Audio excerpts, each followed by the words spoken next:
kita rafakkan kepada Allah Subhanahu wa taala, kerana dengan kemegahan Allah dan kebesaran Allah, Allah Subhanahu wa taala telah memohonkan hajat kita, iaitu telah memperkenankan hajat kita dengan dapat solat berjamaah di rumahnya, di rumah yang mulia bumi Allah. Dan juga syukur kedua kita rafakkan kepada Allah Subhanahu wa taala, kerana dengan keizinan Allah Subhanahu wa taala sekali lagi hajat untuk kita mengadakan sedikit majlis ilmu Allah Taala telah makbulkan. Mudah-mudahan ia akan membuatkan kita bahagia di dunia maupun di akhirat, dan moga-moga ia akan masuk dalam kitab amalan kita, dan kita harapkan kita masuk ke syurga Allah tanpa dihisap. Dan juga kita mengharapkan di sana iaitu syafaat yang paling tinggi, antaranya syafaat kekasih kita Rasulullah sallallahu alaihi wasallam. Mudah-mudahan menjadi kenyataan nanti kita di sana. Amin amin amin ya rabbal alamin. Yang saya muliakan ahli kuasa surau, tuan-tuan imam, tuan-tuan bilal, para alim-alim ulama, para asatizah, Tan Sri, Datuk-datuk dan datin yang dimuliakan Allah. Malam yang mulia ini saya diamanahkan oleh ahli kuasa surau dalam sebuah tajuk, iaitu rahsia solat khusyuk dan diterima. Rahsia solat khusyuk dan diterima. Maknanya, apakah cara nak dapatkan solat yang khusyuk, dan bagaimana boleh sembahyang itu diterima oleh Allah. Umumnya begitu. Jadi untuk malam ini saya ingin berkongsi dengan tuan-tuan pemimpin Allah daripada seorang ulama yang hebat. Dia beri gelaran Hujjatul Islam. Yang bernama Imam Abu Hamid Al-Ghazali. Imam Abu Hamid Al-Ghazali, yang pengarang kitab Ihya Ulumuddin. Kitab Ihya Ulumuddin. Dan kata-katanya ataupun antara nasihatnya, ada 6 cara mudah khusyuk dalam solat. 6 cara mudah khusyuk dalam solat. Maknanya bila khusyuk dalam solat, secara semula jadi automatik Allah Ta'ala terima solat kita. Dan sebelum kita masuk itu, hendak saya bagi sedikit gambaran siapa itu Imam Abu Hamid Al-Ghazali. Imam Abu Hamid Al-Ghazali, tuan-tuan yang mungkin Allah, adalah seorang insan yang Allah Ta'ala kurniakan pemikiran yang cukup cerdik pandai. Sebelum beliau mengeluarkan kitab Ihya Ulumuddin, beliau berhujah dengan 400 ulama. Beliau seorang, tuan-tuan. Kau ibu beliau seorang, tuan-tuan perempuan, seorang. Depannya semua ulama, dan semuanya depannya 400 orang. Berapa, tuan-tuan?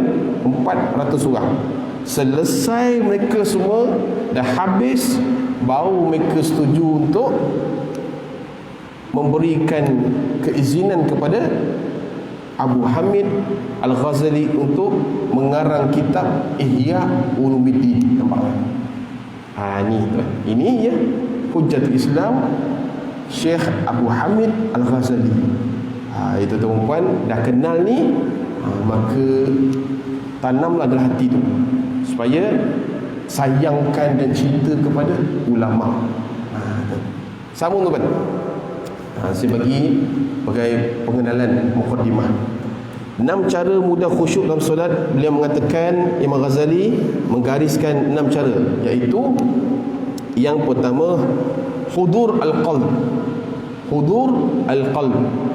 Bermaksud dalam bahasa Melayu, hadirkan ke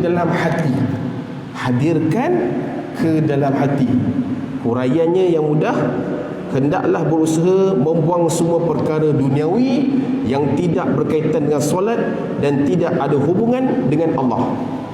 Hendaklah berusaha membuang semua perkara duniawi yang tidak berkaitan dengan solat dan tidak ada hubungan dengan Allah. Hudurul qalb. Sebab itu kalau tuan-tuan tengok pada zaman Mustafa sallallahu alaihi wasallam, kekasih kita, bagaimana Allah Subhanahu wa taala menyampaikan kepada Rasulullah, dan boleh Rasulullah, orang kata, mentarbiah para sahabat dan mendidik para sahabat daripada seorang yang mana jahil waktu zaman jahiliah masuk Islam, boleh mereka duduk dan tunduk kepada Rasulullah sallallahu alaihi wasallam. Berapa agak-agak tuan-tuan jumlah para sahabat? Tuan-tuan tahu? Agak-agak berapa? 125,000. Berapa tuan-tuan? 125,000 sahabat. Dan Allah Ta'ala hantar seorang. Dan bagaimana seorang tu boleh tukarkan sahabat tersebut 360 darjah jadi begitu. Kita sama-sama tuan-tuan, kita sama-sama, saya sama tuan-tuan, tuan-tuan bersama saya, kita nak bermuhasabah, kita nak hadirkan diri kita datang ke rumah Allah, nak solat. Satu ketika Sayyidina Ali duduk dengan para sahabat, tiba-tiba dengar laungan azan. Sahabat Nabi tengok muka Sayyidina Ali pucat. Ni cerita sini daripada tuan guru kita almarhum Datuk Ismail Kamus. Cerita, wahai Ali, kenapa muka kamu pucat wahai Ali? Sayyidina Ali jawab mudah, engkau tahu siapa yang panggil kita? Engkau tahu siapa yang panggil kita? Tuan-tuan perempuan yang minta Allah sekalian, tuan-tuan perempuan, ada macam mana Sayyidina Ali tu ada tuan-tuan. Demi Allah, Malaysia ni tak ada maksiat. Demi Allah, Malaysia ni takkan ada kemungkaran. Dan Malaysia ni takkan ada orang lawan ulama. Kalau itu ada macam Sayyidina Ali dalam hati kita. Sambung tuan. Yang seterusnya, kedua, tafahum, iaitu memahami segala makna yang dilafazkan dalam solat, seperti makna bacaan surah Al-Fatihah, bacaan ketika rukuk dan lain-lain. Memahami segala makna yang dilafazkan dalam solat, seperti makna bacaan surah Al-Fatihah, bacaan ketika rukuk dan lain-lain. Tafahum, memahami. Sebab tu dalam bila imam tadi takbir Allahu Akbar, kita dah baca dah doa iftitah. Allahu Akbar kabira walhamdulillah katsira wa subhanallah bukratan wa asila wajhatu lillahi fatras samawati wal ard hanifan muslimin wa ma'al musyrikin inna salati wa nusuki wa mahyaya wa mamati lillahi rabbil alamin la syarika lahu wa bidzalika umirtu wa ana minal muslimin. Dalam tu doa iftitah kita baca selalu dan kita faham tu, inna salati wa nusuki wa mahyaya wa mamati lillahi rabbil alamin. Sesungguhnya hidupku, matiku, ibadahku hanyalah kerana Allah Ta'ala. Sebab tu orang Islam ni, tuan-tuan, orang Islam, kita ni bukan sekat nak Islam ni, kita nak menjadi mukmin, menjadi mukmin atas lagi daripada Islam. Islam tu umum kan. Sebab tu dalam Quran tak ada surah Islam, tak ada. Di surah Al-Mu'minun. Surah Al-Mu'minun. Allah Ta'ala bermula dengan ayat Quran. Ba'da a'udzubillahi minasyaitonir rajim, bismillahirrahmanirrahim, qad aflahal mu'minun, telah berjayalah orang-orang yang beriman, allazina fi salatihim khashi'un, yang mana orang-orang beriman ni solat mereka betul-betul khusyuk dan rendah diri kepada Allah Ta'ala. Itu maksudnya tuan-tuan, memahami. Jadi kita cuba daripada sekarang, ataupun tuan-tuan dah faham, cuba hafal, cuba dapat lagi mana-mana dalam solat tu, daripada doa iftitah sampai tayat akhir, sampai doa lepas solat, cuba kita dapat kan. Bila kita dapat tuan-tuan, kita akan tahu kenapa bila kita pergi Mekah, kita pergi Madinah, kita pergi umrah, bagaimana imam-imam sana boleh baca Quran tu sambil menangis.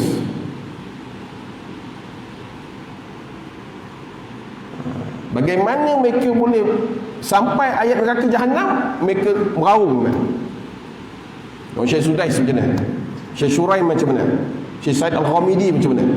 Tu Syekh Mesir tu. Syekh yang lain, Syekh Mishari macam mana? Bila baca tentang hari kiamat, menitis air mata, menggigil baca. Kenapa tu kan?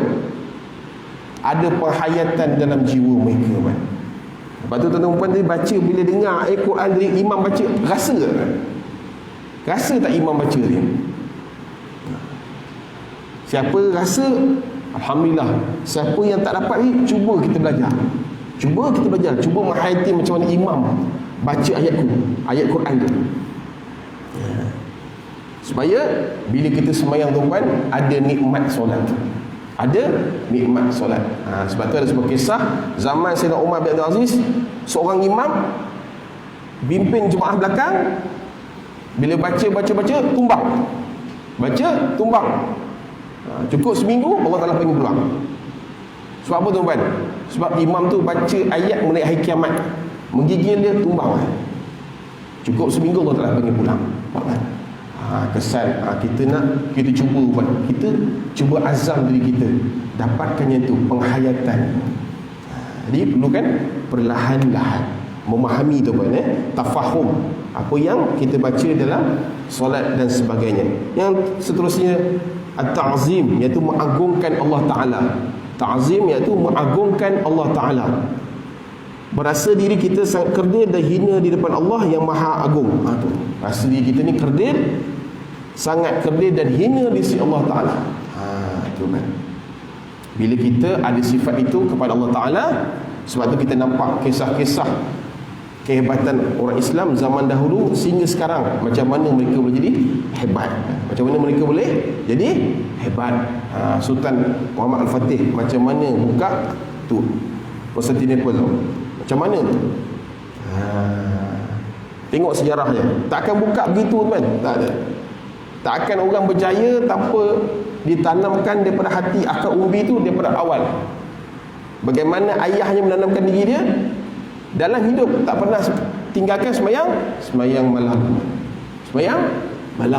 pernah. Kita lihat, agungkan Allah Ta'ala. Salahuddin Al-Ayyubi sebelum nak pergi perang hari tu, dia akan tanya, siapa antara kalian yang tak bangun malam? Bangun ke tepi. Dengan kerana kalian tak sembahyang malam, boleh jadi kita ni kalah. Siapa beliau? Salahuddin Al-Ayyubi. Itu 80 tahun nak menggabungkan orang Mesir dan tentera-tentera Islam lain, nak dapatkan balik Al-Quds tu, Aqsa, yang mana orang Yahudi zaman tu sebelum dapat pada tentera Islam, satu hari mereka sembelih orang Islam 80,000 orang. 80,000 orang. Dan bila Islam dapat, nenek tua datang nak jumpa Salahuddin Al-Ayyubi. Salahuddin Al-Ayyubi waktu itu berdiri tanda hormat pada nenek tua tu dan bagi kursi duduk. Tengok kan, Islam tak balas balik dengan cara orang Yahudi balas. Kejam dan dendam tak ada. Apa tu? Siapa yang ajar tu? Guru kita, iaitu Nabi Muhammad SAW. Itu yang ketiga, ta'zim. Selepas hudur al-qalb, tafahum, ta'zim. Yang seterusnya al-haibah, iaitu merasa gerun terhadap Allah. Hadirkan rasa takut dan gerun kita kepada Allah. Al-haibah, merasa gerun terhadap Allah. Hadirkan rasa takut dan gerun kita kepada Allah. Bila kita ada perasaan khauf, rasa takut, maka kita ni pun akan rasa diri ni cukup sentiasa diawasi oleh Allah Ta'ala. Sebab tu tuan-tuan puan belajar kitab, ustaz-ustaz yang datang sini mesti ada mengajar kitab Hadis 40 Imam Nawawi. Hadis 40 Imam Nawawi. Hadis yang kedua tu panjang kan. Rasulullah ditanya oleh malaikat Jibril, apa tu ini. Air sekali malaikat Jibril tanya, ma huwa ihsan ya Rasulullah? Apa tu ihsan wahai Muhammad? Rasul jawab, anta abdullah ka'annaka tarahu fa in lam takun tarahu fa innahu yarahu.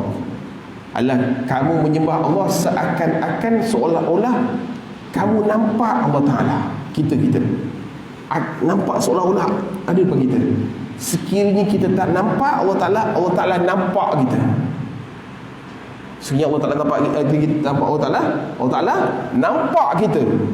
Itulah sifat orang beriman kan? Itulah sifat tuan-tuan perempuan yang ada kat sini. Sebab tu tuan-tuan perempuan datang sembahyang kat surau mulia ni. Sebab tuan-tuan perempuan menyahut seruan Allah Ta'ala tu. Nak Allah Ta'ala nampak kita selalu. Sebab tu orang beriman tuan-tuan, depan, belakang, kiri, kanan, atas, bawah, dia akan yakin Allah Ta'ala nampak dia. Sekelip mata pun Allah Ta'ala akan tidur.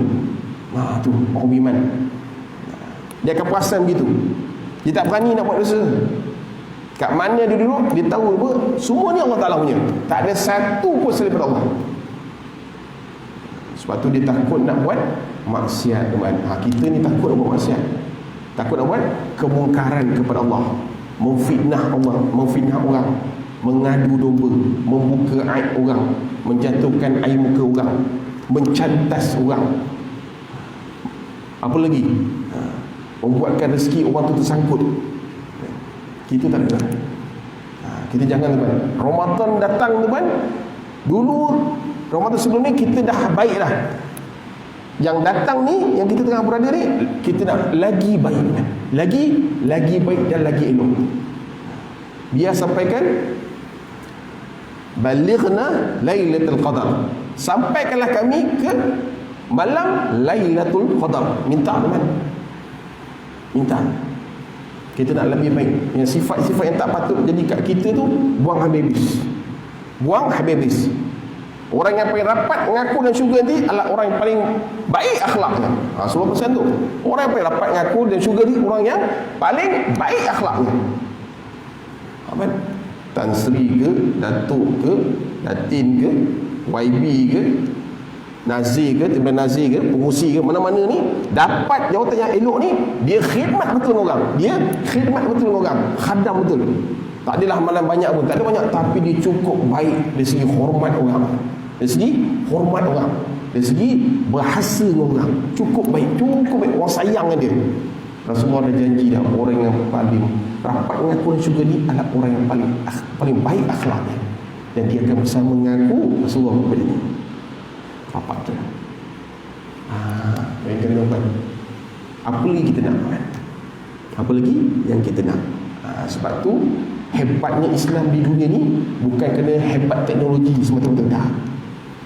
Hebatnya Islam adalah kerana akhlak tu, akhlak daripada orang. Tu yang kita nak tanam, teman-teman. Yang seterusnya, teman, sikit lagi.